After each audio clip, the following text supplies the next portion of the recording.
So who wants to guess what this video's about?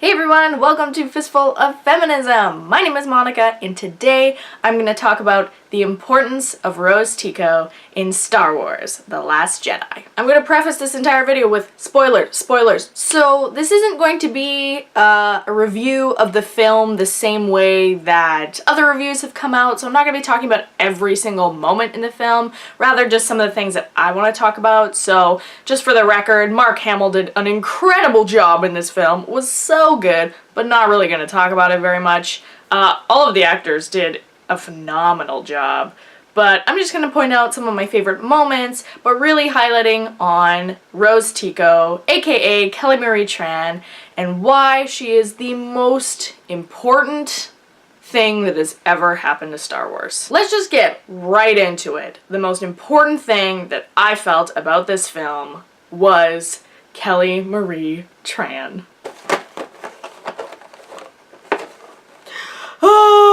There are so many things that Kelly Marie Tran has done for various Asian communities. First off, being the first Asian American person to be a lead in Star Wars is in and of itself an incredible accomplishment. This is one of Kelly Marie Tran's breakout roles, meaning that she was a working actor before, but she's actually said that she was about to give up acting because this is quite an intense business and not the most lucrative sometimes.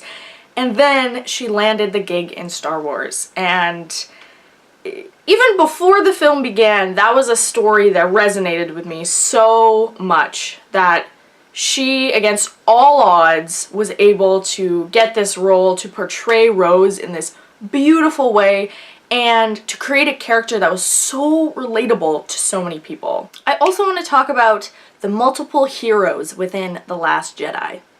So when The Force Awakens came out and Rey was the new character, I totally glommed on to Rey. Like, as you can tell, I have so much. No, I dropped another Rey thing. Ah, here it is. I loved Rey. She was one of the first big women characters in Star Wars aside from General Organa / Princess Leia, and she was going to be the new face of Star Wars. This was super exciting, and I love her character, and I still love her character.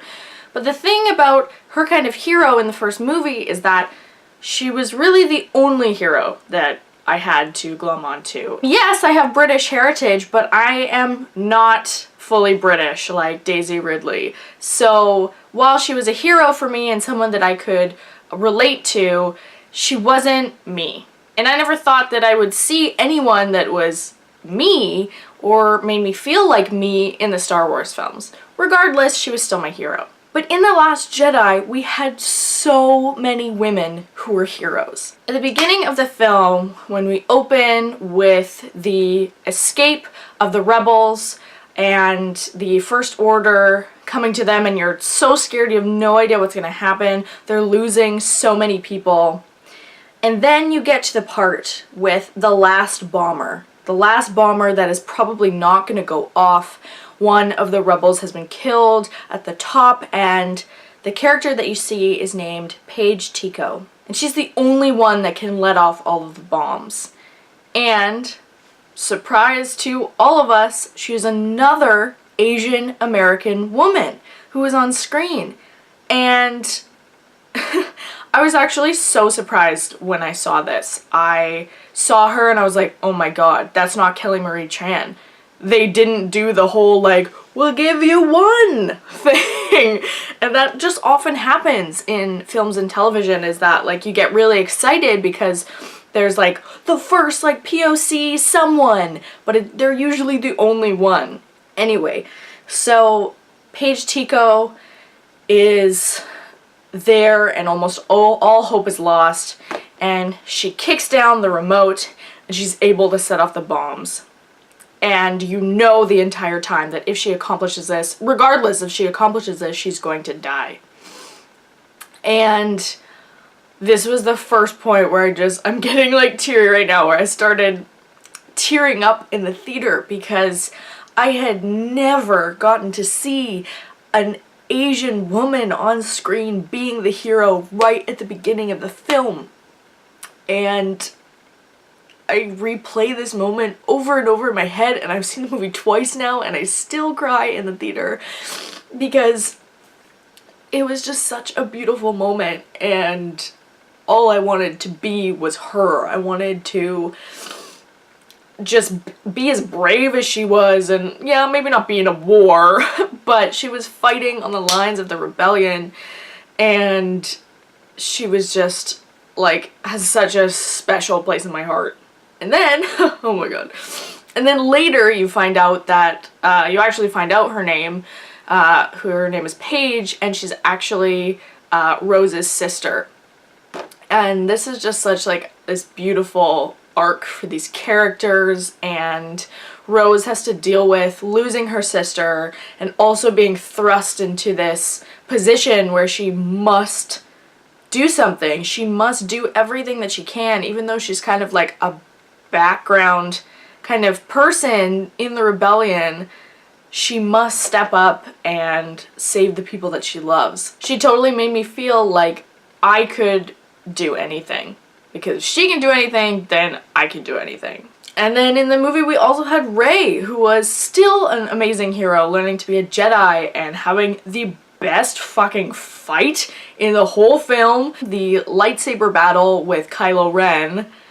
Oh my god, it was so good. We had General Organa, who has quite an interesting arc over this film, and it's really funny. The internet is sort of exploding about her ability to use the Force and her ability to save herself when she was blown out of the bridge of the ship and she's floating around in space, and then she uses the Force to get back to the ship. People are freaking the fuck out about this, like, oh, this is the most egregious movie step that's ever happened. And I'm just like, excuse me? Like, none of y'all freaked out about the men using the Force and doing weird stuff.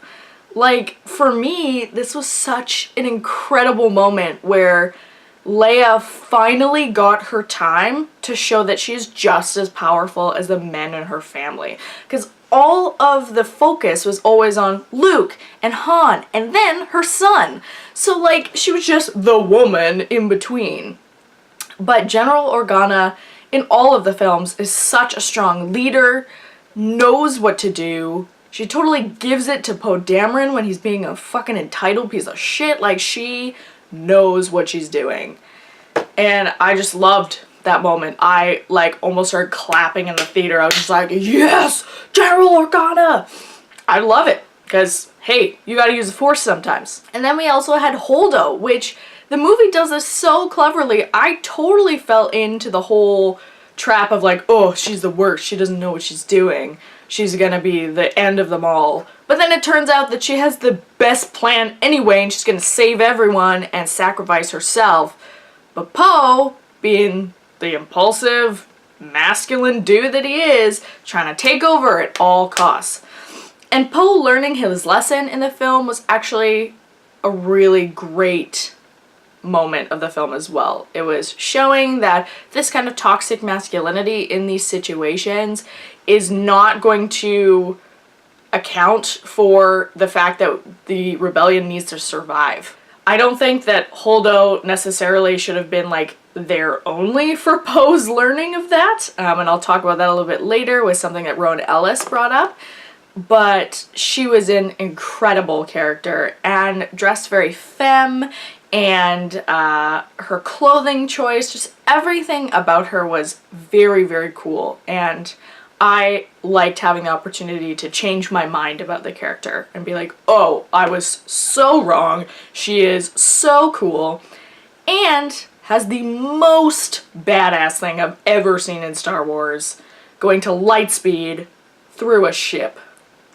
I don't know about any of you, but when I saw it on the first night that it opened, and that silence that happens, the whole theater was like, oh, like, could not believe this was happening. It was so cool. So with all of that, with all of those women who are heroes, all of these people that I got to choose from of like who I want to identify with in that moment, this was a really big win for women in Star Wars. And for once, not just a big win for white women.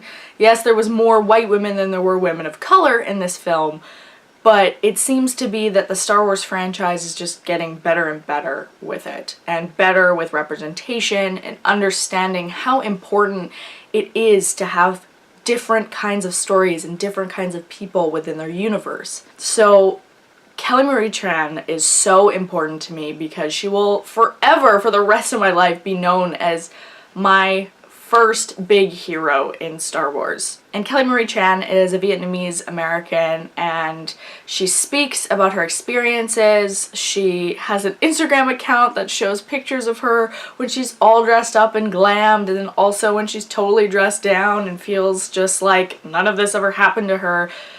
I just want to meet her so badly and want to be her so badly. And of course, with any progressive move that happens in any movies to represent anyone who isn't a white dude, the internet got really, really upset and decided to go online and post some really awful things about her.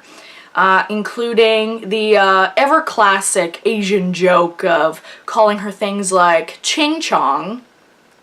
That is so highly original. I have never ever heard that one before. Like, Asian people around the globe were just like, my god. Anyway, Kelly is not standing for any of that. No one is standing for any of that. Give me a fucking break. You wanna be anti-Asian to Kelly Marie Tran and to any Asian people? You go right the fuck ahead. But it is not original, it's not funny, and no one gives a shit about your classic racism anymore. Like, bye.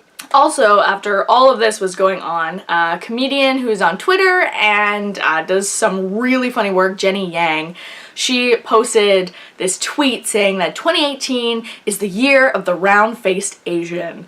And I just love that. I'm just so inspired by all of the Asian women that are fucking killing it right now. Thank you for representing and being so beautiful and wonderful. Mwah. And on Twitter, as I was mentioning before, Rowan Ellis, who is a feminist YouTuber, actually put out this tweet of 5 different things that Star Wars could have done differently that could have improved the characters' arcs. So the first one is Admiral It's a Trap Akbar lives up to his meme and sacrifices himself instead of Admiral Holdo, who instead lives as the new resistance leader and doesn't die for the sake of Poe's storyline. I think this is a really good point, that although Akbar didn't survive and some things would have had to been changed for that, this really would have actually made a really big difference, that a woman didn't need to die in order for a man to learn something. Because yes, Poe Dameron's learning was very cool to watch, and it was inspiring in the fact that, like, other men can learn that way too. But it shouldn't have to be at the expense of losing or seeing violence happen to another woman. I totally agree with that. All in all, I think that this was one of my favorite movies that I have ever seen. And that is really what happens when representation starts to happen in film. I saw myself reflected in Paige Tico and Rose Tico.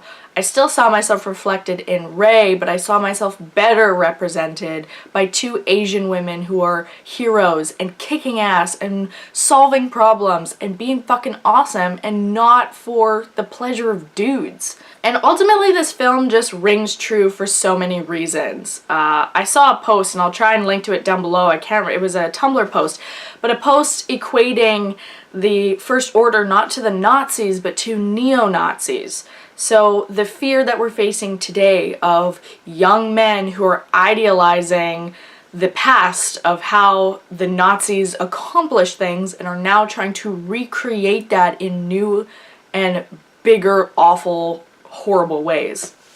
I think that that fear is so present in everything that is happening in North America right now, and all over the world too, but especially because of fucking Trump in the United States. But also the hope that especially Rose Tico brought to this film of giving her resistance symbol to a young boy and spreading that movement of hope and not just hope, but that if you want to be free, we have to fight for it. We have to mobilize, we have to strategize, and we have to be together.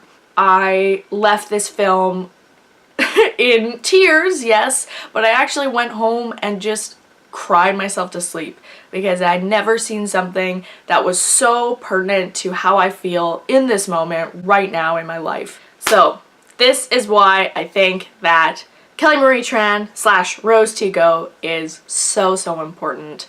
Please let me know what you thought of The Last Jedi. Leave a comment down below. And as always, if you like, you can subscribe and go there and da da da da da. I will see you all very soon. Okay, bye!